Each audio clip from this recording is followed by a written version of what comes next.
क्या आप जानते हैं कि भगवान शिव ने एक बार अपने भक्त की आंखों को प्रेम और बलिदान का सबसे महान अर्पण स्वीकार किया था?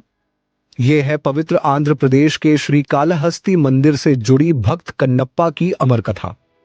बहुत समय पहले, जब पूजा पाठ केवल जाति और परंपराओं में बंधा हुआ था, तब थिन्नन नाम का एक साधारण शिकारी भगवान शिव का भक्त बना।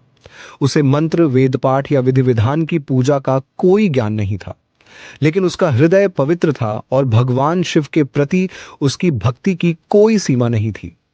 एक दिन थिन्नन ने कालहस्ती में एक शिवलिंग देखा जहां पुरोहित पूजा कर रहे थे। प्रेरित होकर उसने भी अपनी तरह से भगवान शिव की सेवा शुरू की, मांस, अपने मुंह का जल और जंगल की पत्तियां अर्पित करके।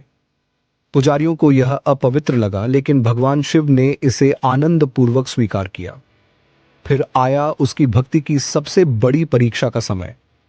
एक दिन उसने देखा कि शिवलिंग की आंखों से रक्त बह रहा है।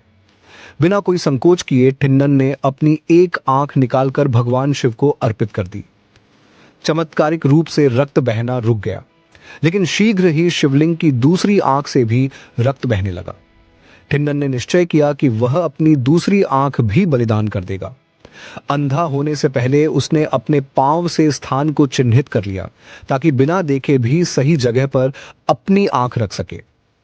जैसे ही वह अपनी दूसरी आंख निकालने वाला था, भगवान शिव अपने दिव्य रूप में प्रकट हुए।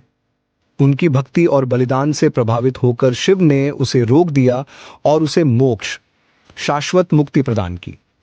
उस क्षण से थिन्नन केवल एक शिकारी नहीं रहा, स्वयं भगवान शिव ने उसे आशीर्वाद देकर नाम दिया कन्नप्पा। तमिल शब्द कन्नू का अर्थ आंख और अप्पा का अर्थ पिता या भक्त होता है। वह सदैव याद किए जाते हैं उस संत के रूप में जिसने अपनी आंखें शिव को अर्पित की।